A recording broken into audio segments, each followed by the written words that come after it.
Assalamualaikum warahmatullahi wabarakatuh. Halo teman-teman semuanya, apa kabar nih? Semoga kita semua dalam keadaan sehat dan selalu dalam lindungan Allah Subhanahu wa Ta'ala. Di video kali ini saya akan berbagi satu kisah yang benar-benar luar biasa dan penuh inspirasi. Ini adalah kisah nyata dari seorang bernama Pak Adi Kusuma yang merasakan langsung keajaiban bersolawat dalam hidupnya. Jadi buat teman-teman yang masih ragu atau mungkin masih bertanya-tanya, beneran gak sih solawat bisa mendatangkan rezeki? Yuk simak kisah ini sampai habis. Siapa tahu ini bisa jadi motivasi buat kita semua. Jadi ceritanya begini teman-teman. Pak Adi awalnya adalah seseorang yang hidup dalam kondisi pas-pasan. Beliau bahkan sempat mengalami masa-masa sulit sampai tidak punya pekerjaan sama sekali. Tapi ada satu hal yang selalu beliau lakukan, yaitu istiqomah dalam bersolawat. Beliau gak pernah menghitung berapa banyak solawat yang dibaca setiap hari. Tapi nih, kalau ditanya minimalnya, beliau membaca 5.000 kali solawat setiap selesai sholat fardu. Di luar itu, setiap ada kesempatan, dimanapun, kapanpun, beliau terus bersolawat. Bahkan beliau sampai tertidur dalam keadaan bersolawat dan bangun pun langsung melanjutkan solawat. Selain bersolawat, Pak Adi juga mulai melengkapi ibadahnya dengan sholat qobliyah dan ba'diyah yang sebelumnya masih sering bolong-bolong. Setiap sebelum sholat qobliyah, beliau membaca 100 kali sholawat Jibril. Beliau juga rajin sholat duha, sholat tahajud, dan sholat hajat, ditambah dengan zikir-zikir yang lainnya. Beliau melakukan secara istiqomah selama berbulan-bulan tanpa menunggu hasil yang instan. Yang beliau lakukan adalah beribadah dengan ikhlas,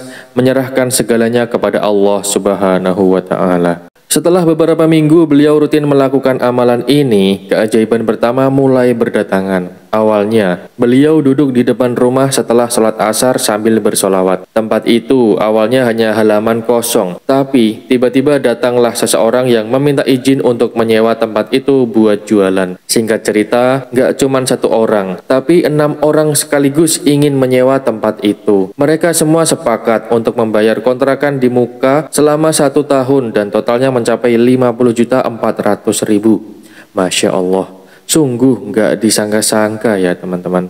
Keajaiban tidak berhenti sampai di situ. Suatu hari kakaknya Pak Adi punya mobil yang rusak dan sudah lama tidak diperbaiki. Pak Adi tergerak hatinya untuk membantu dan beliau pun memperbaiki mobil itu dengan uang yang didapat dari kontrakan. 3 hari berturut-turut beliau bersolawat Jibril tanpa henti setelah sholat duha hingga menjelang duhur. Tidak disangka-sangka teman-teman, sebelum mobil itu selesai diperbaiki, ada seseorang yang menawar mobil itu. Awalnya ditawar 75 juta, tapi tiba-tiba pembeli itu berubah pikiran dan membayar 100 juta.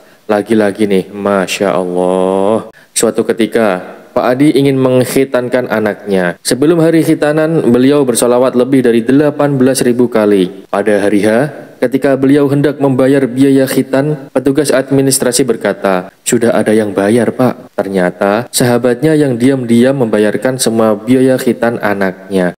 Gak hanya itu teman-teman, setelah itu sahabatnya juga memberikan sebuah laptop baru seharga jutaan rupiah sebagai hadiah. Masya Allah.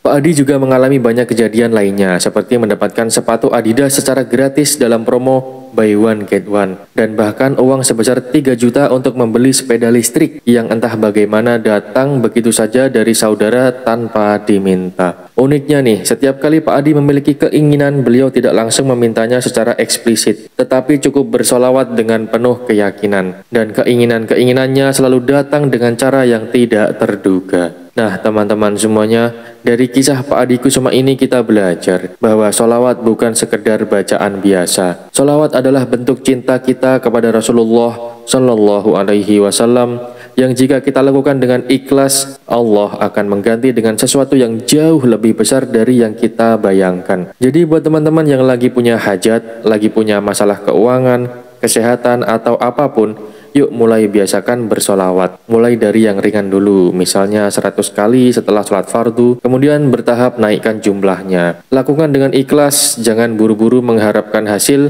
karena Allah pasti akan memberikan yang terbaik untuk kita di waktu yang tepat. Kalau kamu punya kisah inspiratif tentang keajaiban sholawat, silahkan tulis di kolom komentar ya. Siapa tahu kisahmu juga bisa menginspirasi banyak orang. Terima kasih sudah menonton sampai akhir dari video ini. Jangan lupa like, komen, dan subscribe biar gak ketinggalan kisah inspiratif yang lainnya. Sampai jumpa di video berikutnya. Wassalamualaikum warahmatullahi wabarakatuh.